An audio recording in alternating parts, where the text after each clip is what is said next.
Olá, seja muito bem-vindo ao podcast da Reunião de Estudos do Evangelho do Grupo Espírita Irmão Áureo. Como sempre, nosso objetivo é estudar o Evangelho através do próprio Evangelho e das inúmeras obras subsidiárias. Atualmente estamos no capítulo 4 do livro Jesus no Lar, de Neio Lúcio, psicografia de Francisco Cândido Xavier. Quem preparou a reflexão de hoje foi o Flávio Teles, como já dissemos, do capítulo 4, intitulado A Lição da Semente. E eu quero dizer, sem dar muito spoiler, que apesar de já ser um assunto comentado, Flávio Teles inclusive cita isso no podcast, temos diversos comentários no Evangelho segundo o Espiritismo, no próprio Novo Testamento ele enumera as diversas parábolas em que Jesus utilizou-se do exemplo da semente, mas a discussão ressaltada pelo Flávio Teles, proposta por Neio Lúcio nessa parábola, nesse conto muito singelo, traz novas perspectivas. Fique aí, você não vai se arrepender, daqui a pouquinho a gente vai escutar juntos.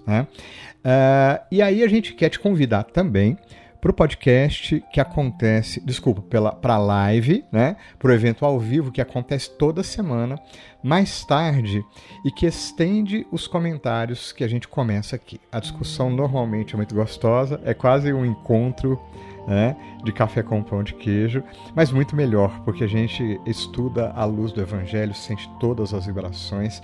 Então programe-se, esteja conosco, é um ambiente muito bom. Não tem problema se você não puder estar ao vivo conosco. Fica gravado, você pode ir lá, pode deixar seu comentário, assistir, indicar, enfim. Participe conosco nesse esforço de divulgação e de estudo da doutrina espírita e do Evangelho.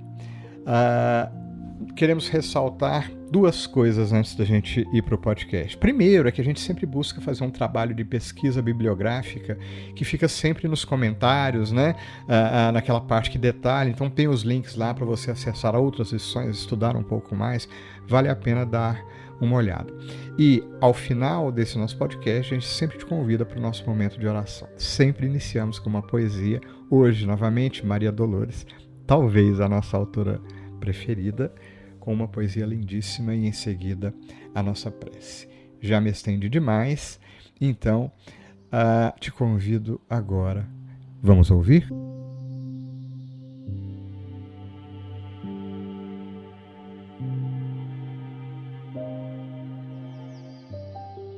Olá a todos, estamos mais uma vez reunidos em torno da palavra do Evangelho, desta vez estudando o capítulo 4 do livro Jesus no Lar, intitulado A Lição da Semente. O espírito de Neio Lúcio, que ditou a Chico Xavier o referido livro, traz a nós mais uma pérola desse luminoso colar, narrando mais uma passagem de Jesus. Procuremos então humildemente buscar o entendimento dessa lição, sob a luz de outras obras subsidiárias da doutrina espírita. Comecemos aqui com uma curiosidade, apenas para efeito didático. A palavra semente é citada na Bíblia em mais de 20 versículos. Só no capítulo 13 do Evangelho de Mateus, Jesus nos traz 3 parábolas. A parábola do semeador, em Mateus capítulo 13, versículos de 3 a 9. A parábola do trigo e do joio, no capítulo 13, versículos de 24 a 30. A parábola do grão de mostarda, capítulo 13, versículos 31 e 32. Todos já ouviram essas palavras, mas não se trata apenas da semeadura ou de simples explicação de como proceder na agricultura, longe disso. A semente em si traz uma simbologia profunda. É disso que trata a lição, de refletir sobre esse pequeno grão que, lançado ao solo, tem o potencial de produzir frutos. Então, em primeiro lugar, a lição se trata de potencial. Comparando-se a semente ao espírito, sabemos que a sua trajetória vai desde ser criado simples e ignorante até a categoria de espírito puro, mas que não para por aí. Por isso, já é excepcionalmente grande para a nossa compreensão, mas já nos basta. A semente guarda em si inúmeros frutos, mas só Deus sabe o potencial de cada uma. Como podemos saber quantas laranjas tem uma semente de laranja? Em segundo lugar, a lição trata de cuidado. Na parte 4ª de O Livro dos Espíritos, intitulado Esperanças e Consolações, capítulo 2, das penas e gozos futuros, intervenção de Deus nas penas e recompensas, Kardec nos dá o seguinte exemplo. Um pai dá a seu filho educação e instrução, ou seja, os meios de saber se conduzir. Dá-lhe também um campo para cultivar e diz: eis a regra a seguir e todos os instrumentos necessários para tornar esse campo fértil e assegurar tua existência. Eu te dei a instrução para compreender esta regra. Se a seguires, teu campo produzirá muito e te proporcionará o repouso para teus dias de velhice. Caso contrário, não produzirá nada e morrerás de fome. Dito isso, deixa-o agir por sua vontade, livremente. Não é verdade que esse campo produzirá de acordo com os cuidados dados à cultura e toda negligência será em prejuízo da colheita? O filho será, portanto, em sua velhice, feliz ou infeliz, conforme tenha seguido ou não a regra traçada por seu pai. Deus é ainda mais previdente, porque nos adverte a cada instante se fazemos o bem ou o mal. Envia os espíritos para nos inspirar, mas nós não os escutamos. Existe ainda a diferença de que Deus sempre dá ao homem um recurso nas suas novas existências para reparar seus erros passados, enquanto o filho, de quem falamos, não conta mais com isso se empregou mal o seu tempo. Deus nos proporcionou com a sua palavra as leis imorredoras que deviam reger o nosso dever de filhos e nos deu o livre arbítrio para que fizéssemos as escolhas, experimentássemos. A plantação é livre, mas a colheita é obrigatória. Se plantamos uvas, colheremos uvas. Se plantamos espinhos, colheremos espinhos. Simples assim. No entanto, a semente depende do tipo de solo, como nos foi exemplificado na parábola do semeador.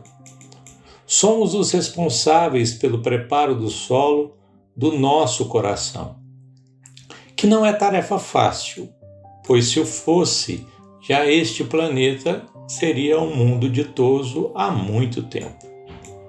O nosso livre-arbítrio mostra o conteúdo do que foi e ainda vem sendo semeado. O mundo de expiação e prova, até mesmo o mundo de regeneração, ainda representam a colheita de espinhos. Basta ligarmos a TV, ver o que publicamos nas mídias sociais, avaliar como tratamos nosso próximo e assim por diante. Deus nos envia sempre os meios para sairmos do lamaçal em que insistimos colocar os nossos pés. Velho e Novo Testamento, a codificação kardeciana, a voz dos Espíritos a nos intuir, sempre há o amor de Deus a nos guiar. Por este prisma, necessário é refletir sobre o cuidado com a semente. Um terceiro ponto a considerar é a lição da persistência. Jesus se refere à semente do trigo, em outra parábola, à semente de mostarda, a menor das sementes. O espírito evolui quando tem a capacidade de praticar pequenos gestos de bondade, de cuidado, de caridade. São experiências de escolha que vão ficando gravadas no espírito eterno e que fazem toda a diferença. A semente que é lançada ao solo está envolvida pela escuridão, pelos dejetos. A pressão do solo e do adubo amolecem a casca dura da semente, que permite o broto crescer e alcançar a luz.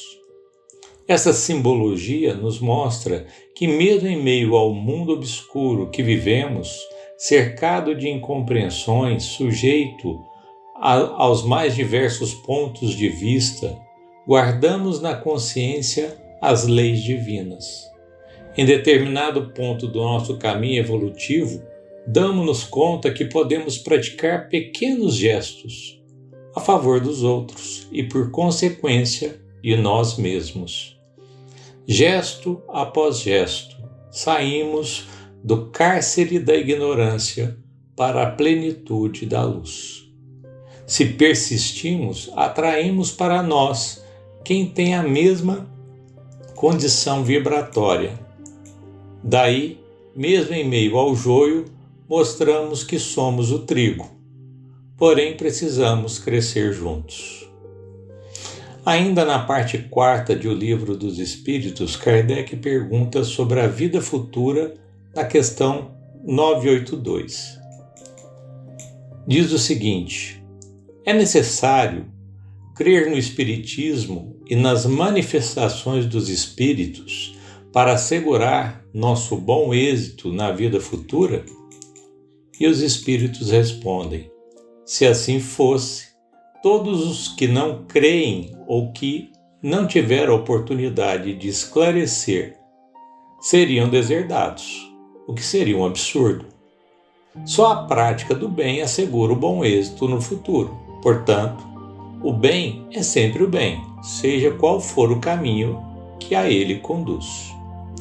Kardec comenta: a compreensão do Espiritismo ajuda o homem a se melhorar, a comprovar as ideias sobre certos pontos do futuro.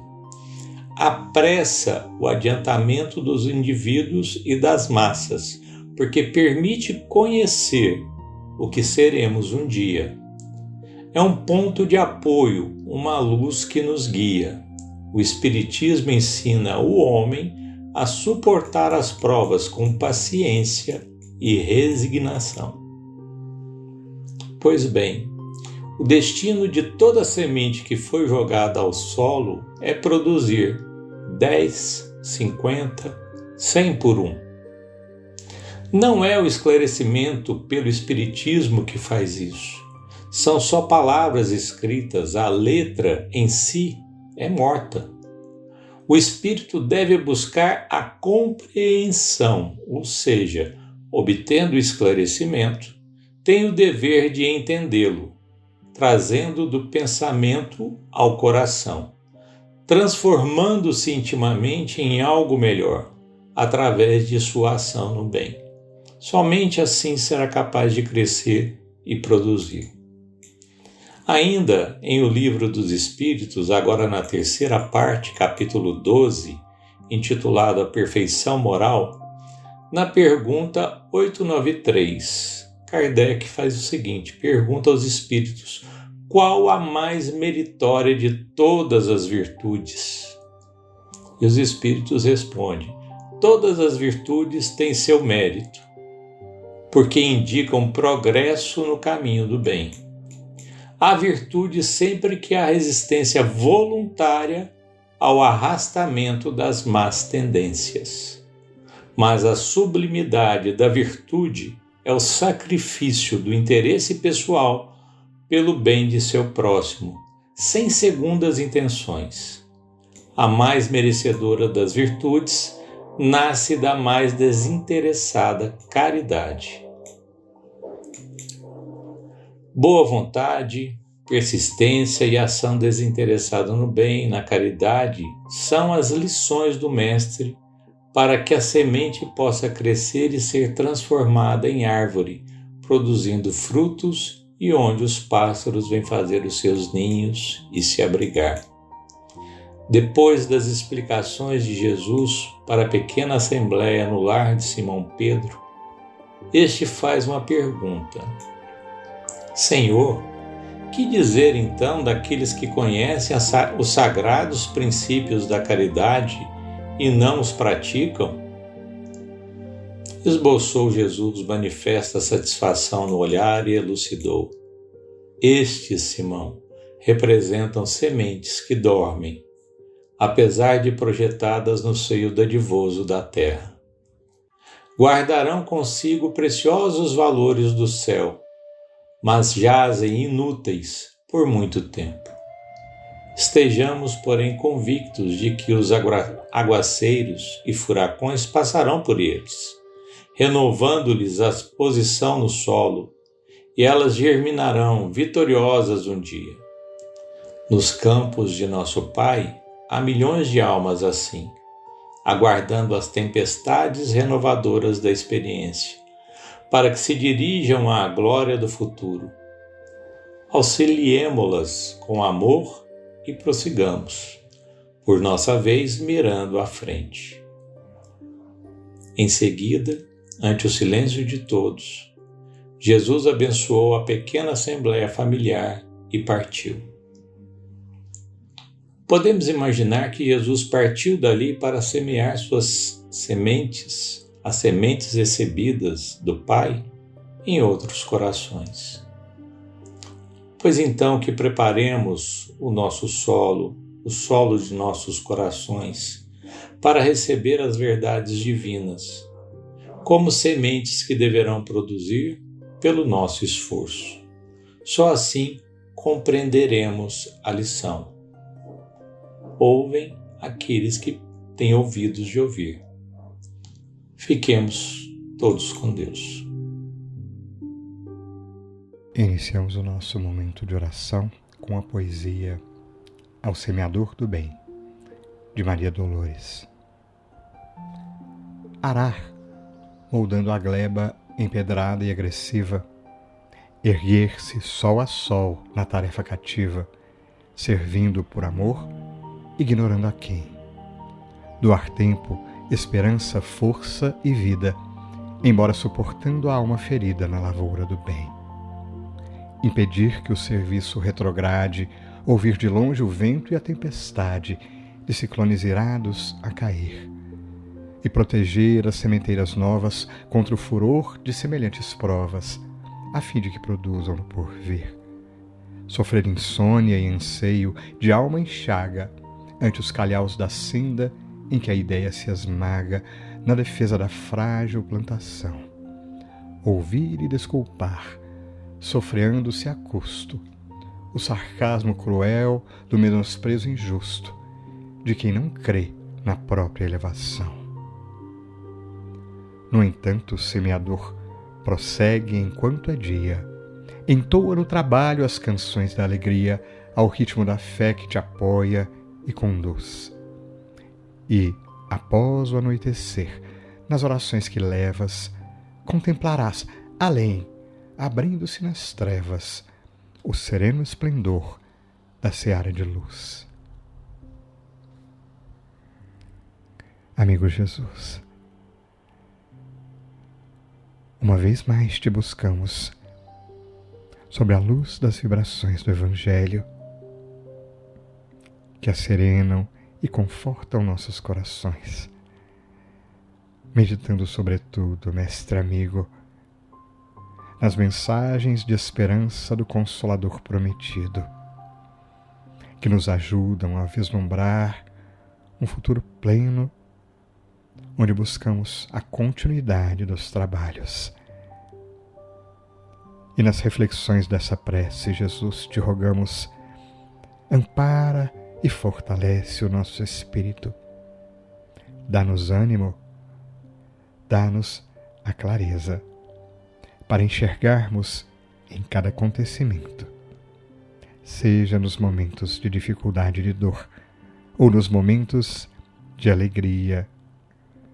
Ajuda-nos a enxergar a lição de aprendizado que Deus, nosso Pai, encaminha aos nossos corações.